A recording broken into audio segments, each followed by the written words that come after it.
அன்பே சிவம் மனமே குரு என்றுணர்த்திய குருவே போற்றி. எனக்குள் இறைவனை உணர வைத்த குருவே போற்றி.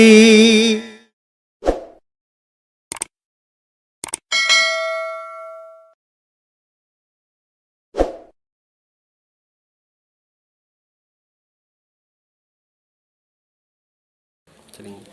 புத்தர் மெடிடேஷன் அதான் தியானம் பண்ணுறப்போ அவர்கிட்ட ஒரு படித்ததில் பார்த்திங்கன்னா அவர் சுற்றி ஒரு 2 கிலோமீட்டரோ இல்லை 6 கிலோமீட்டர் வரைக்குமே ஒரு ஜீவராசிகளோ செடியோ கொடியோ எதுவாக இருந்தாலுமே அவரோட அந்த சக்தினால நிஷ்டையில் இருக்கும் அப்படின்னு சொல்கிறாங்க. இப்போ நம்ம கோயிலுங்களுக்கு போனாலோ இல்லை சித்தர் கோயிலுங்களுக்கு போனாலோ நீங்களே கூட சொல்லியிருக்கீங்க, இங்கே பாடம் பண்ணுறதை விட நம்ம வீட்டில் பண்ணுறதுக்கும் இங்கே பண்ணுறதுக்கும் நிறைய வித்தியாசம் இருக்குங்க. அதனால் அந்த நிஷ்டை நிலை அது ஒரு பரவலாக எல்லாருக்குமே கிடைக்குமா, இல்லை குறிப்பிட்ட அந்த லைனில் இருக்கிறவங்களுக்கு மட்டும்? யார் அந்த பாதையில் போகிறாங்களோ அவங்களுக்கு அங்கே போனால், ஏன்னா அவங்க அந்த பாதையில் இருந்தவங்க தானே. ஆமாம். அந்த பாதையில் இருக்கிறவங்களுக்கு போனாங்கன்னா அவங்களுக்கு அந்த நிலை கிடைக்கும், அந்த அதிர்வு கிடைக்கும். அப்போ இந்த கோயிலுக்கும் போகிறதுனாலையும் இல்லை கோவில் கட்டி இருக்குதே இன்றைக்கி எல்லா மகான்கள் சமாதிகள் தான்ப்பா. சரிங்க. பெரிய பெரிய கோவில் கட்டிக்குது, அதெல்லாம் மகான்கள் சமாதி தான். திருப்பதி கொங்கணவர் சமாதி, ஸ்ரீரங்கத்தில் ராமானுஜர் அகஸ்தியர் சமாதி, இதில் தில்லையில் பல ஞானிகள் சமாதி, திருமூலர் சமாதி எல்லாம் அங்கே தான். எல்லாரும் சமாதியை தான் கும்பிட்டுன்னுக்குறோம், அவங்க சொன்ன வார்த்தைகளை தான் பேசின்னுக்குறோம். எத்தனையோ ராஜாக்கள் இருந்தான், எத்தனையோ பணக்காரன், அவனை பற்றி யாராவது பேசுகிறோமா, எங்கேயாவது பேசுகிறோமா? பேசுறது. சோத்துக்கே வழி இல்லாத பட்னியும் பைசியமாக செத்த மகான்களை பற்றி தான் பேசுகிறோம். ஏன்னா மகான்கள் வார்த்தை உலகத்தில் அழியாது, மனுஷனுடைய வார்த்தைலாம் அழிஞ்சிடும், அப்போவே அழிஞ்சிடும். அதனால் எல்லா மகான்கள் ஜீவ சமாதிலையும் ஒரு வைப்ரேஷன் இருக்கும். அந்த வைப்ரேஷன் அந்த பாதையிலே போகிறவனுக்கு அது பயன் தரும். அந்த பாதையில் போகாதவங்களுக்கு சாதாரணமாக கும்பிட்டுட்டு போகலாம். இதுதான் வித்தியாசம். சரிங்க. இன்னொரு கேள்விங்க, சிவன் பெருமான் பற்றி பேசுகிறப்போ பைரவர்னு ஒரு சாமி வணங்குறோம், எல்லாருமே வணங்குறாங்க. பைரவர். ஆமாம், கோயில்கள்லாம் போனீங்களா சிவன் சிலையும் இருக்கும், அதுக்கப்புறம் அவரோட எல்லா கோயிலையும் இருக்கும் பைரவர். பெருமா கோயிலில் வைக்கிறது இல்லை, பெருமா கோயிலில் பைரவருக்கு பதில் ஆஞ்சநேயரை வச்சுக்கிறாங்க. ஆஞ்சநேயர் வச்சு பைரவர்னா பாதுகாப்பு நாய். ஓகே. பைரவர்ன்றது ஒரு நாய். சரிங்க. அந்த நாய் அந்த கோயில் அதனால தான் முன்னாடியே வச்சுருப்பாங்க வழியாண்டியே பைரவர் கோயில். அது அந்த கோவிலில் ஆள் இல்லாத நேரத்தில் பூட்டிகிட்டு போனால் அது பாதுகாப்பு இருக்குது அப்படின்றதுக்காக. அதை பார்த்து தான் வீட்டுங்களெல்லாம் நாய் வளர்க்க ஆரம்பிச்சு அந்த பெட்டில் படுக்க வச்சுட்டு இவங்க தரையில் பார்த்துன்னு பரவாட்டான். ஆமாப்பா, மனுஷனை தரையில் பத்துக்கிறான், நாயை பெட்டில் படுக்க வைக்கிறான். இவனுக்கு உடம்பு சரியில்லைனா கூட துட்டு இல்லைன்றான் ஊசி போத்துக்கு. நாய்க்கு உடம்பு சரியில்லைனா வெட்டினரிக்கு தூக்கின்னு ஓடுறான். அவ்வளோ நான் போன பிறப்பில் இவன் நாயாகவே இருந்திருப்பான். இந்த பிறப்பில் அந்த உணர்வு வந்துக்கினே இருக்குது அவனுக்கு திரும்பி திரும்பி. சரி. அது ஏன்னா காவலுக்கு இருக்கணும், அதை வெளியே கட்டணும். ஆனால் இவன் பெட்ரூமில் படுக்க வச்சுட்டு இவன் வெளியே பார்த்து தூங்குறான். அது மாதிரி காலங்களை மாறி போச்சு. அதனால் இப்போ பைரவர் கோயிலெல்லாம் திருட ஆரம்பிச்சிட்டான். பைரவர்லாம் இல்லை, இப்போ வயசை செத்து போச்சு. அதனால் கோயிலில் கொள்ளக்காரன் போனால் எல்லாத்தையும் கோயிலும் கல்ல வச்சுன்னு போயிடுறான். அதான் நடந்துங்குது. அப்போ பைரவர் காவல் இருந்தார், காவலுக்கு. பெருமா கோயிலில் ஆஞ்சநேயர் காவல் இருந்தார். அதனால் முதல்ல அவங்கள வச்சுருந்தாங்க. சொல்லு. இப்போ மனிதர்கள் நிலைன்னு பார்த்தீங்கன்னா குழந்தை பருவங்கள்லாம் சொல்கிறீங்க, ஆனால் சில பேர் நல்லா பெரியவர்களாக இருக்காங்க, அவங்களுக்கு ஒரு பக்குவம் பார்த்தீங்கன்னா ஒரு இடைப்பருவத்தில் இருக்கிற பக்குவம் தான் இருக்குது. ஒரு சின்ன குழந்தைக்கு பார்த்தீங்கன்னா திடீர்னு நிறைய ஒரு பெரியவங்களுக்கு இருக்கிற பக்குவம் அந்த குழந்தைகிட்ட இருக்குது. ஆனால் பெரியவங்கக்கிட்ட இதுதானேப்பா ஒரு 20 வருஷத்துக்கு முன்னே ஒரு கேசட்டே போட்டு கொடுத்தேன். 20 வருஷத்துக்கு முன்னே ஒரு கேசட்டே போட்டு கொடுத்தேன். ஒரு பிராமண வீட்டில் இருந்த பையன் இறந்துட்டான். சரிங்க. அவன் பிறப்பு ஒரு காலனியில் பிறந்துட்டான், மறுபிறப்பு. ஆனால் அந்த காலனியில் இருக்கிற தாய் தப்பம் கொடூரமான ஆடு மாடு எதையும் பாவம் பண்ணி பார்க்காம அறுத்து சாப்பிட்றவன். ஆனால் அவனுக்கு பிறந்த புள்ள அதை தொட மாட்டேங்குது. ஆனால் அவனுக்கு பிறந்த புள்ள கோவிலுக்கு போகுது, அவனுக்கு பிறந்த புள்ள பூஜை புனஸ்காரங்கள் பண்ணுது. ஆனால் ஒரு எஸ்வினுடைய குடும்பத்தில் இருந்தவன் பிராமண வீட்டில் பிறந்துட்டான். அவன் பிராமண வீட்டில் பிறந்துட்டு கூட போயிட்டு கறி மீன் துண்ணுக்கிறான் மறப்பா, வெளியே தெரிஞ்சால் தெரிய போகுதுன்ட்டு. ஏன்னா அவன் முன் பிறவியில் எதை அனுபவிச்சானோ இந்த பிரிவில். இப்போ மனுஷன் பார்த்தீங்கன்னா ஒருத்தன் சாந்தமானவனாக இருப்பான், அவன் மான்லேருந்து செத்து வந்த ஒரு உயிராக இருப்பான். ஒருத்தன் பார்த்தீங்கன்னா மூர்க்கமாக இருப்பான், அவன் புலியிலேருந்து செத்து வந்தவனாக இருப்பான். ஆனால் உடல் என்னமோ மனித உடல் தான். செயல் குணங்கள் அந்த பார்வை அதெல்லாம் பார்த்தீங்கன்னா மிருகம் மாதிரி இருக்கும். அதனால் எந்த குழந்தையாக இருந்தாலும் அது என் முன்பிறவியில் என்னவாக இருந்ததோ அதை தொடரும். இங்கே அது குழந்தையிலே முதுமையினான அறிவு வளர்ச்சி இருக்கும்.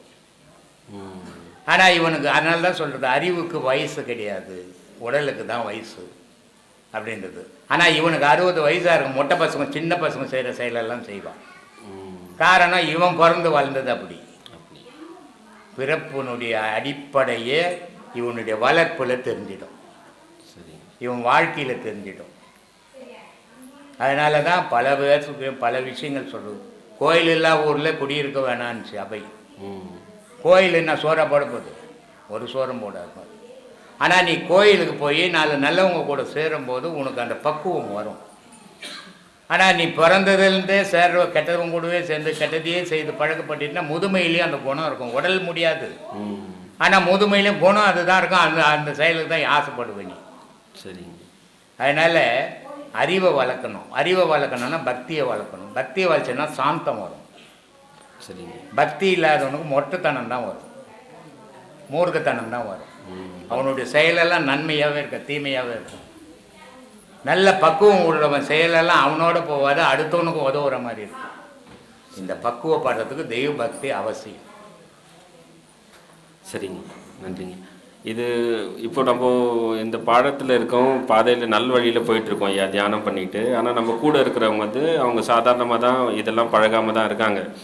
இப்போ நம்ம பண்ணுறதுனால, நம்மளோட கூட ட்ராவல் பண்ணுறதுனால அவங்களும் சேர்ந்து நம்ம கூட ட்ராவல், அதாவது பயணம் பண்ணுவாங்களா, இல்லைன்னா அவங்க தனி நம்ம தனியாக பிரிஞ்சு? அவனுக்கு அது ஏற்றுக்குனா தான் அவன் பாடம் பண்ணுவான். நீ போகிறது தப்புன்னுவானே, அப்புறம் அவன் எங்கே உங்க கூட பாடம் பண்ணுவான்.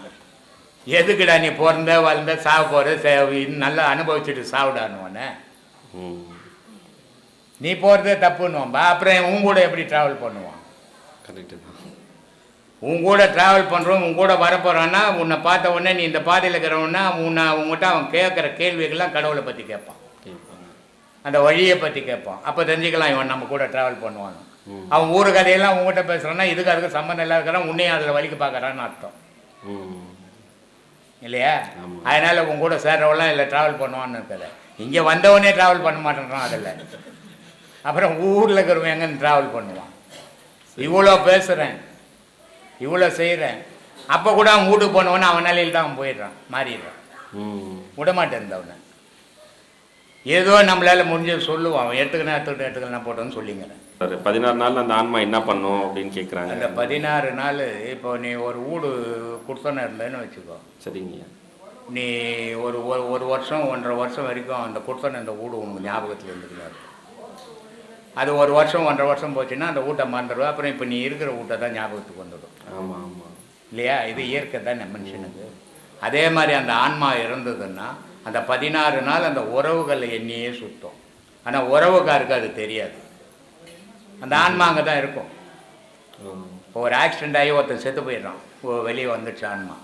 ஆனால் அந்த பணத்தாண்டியே சுத்தம் அது. ஆனால் அங்கே இருக்கிறவனுக்கு தெரியாது. ஏன்னா ஆன்மாவை அடையாளம் கிடையாது, உடலுக்கு தானே அடையாளம்.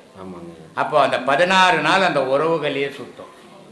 அந்த உறவுகாரங்க அந்த 16ஆவது நாள் காரியம் பண்ண உடனே எல்லாமே அதுக்கு முடிஞ்சு போச்சு, இனிமேல் நம்மளை நினைக்க மாட்டாங்க அவங்க அப்படின்னு அடுத்த உடல் எடுக்கும்.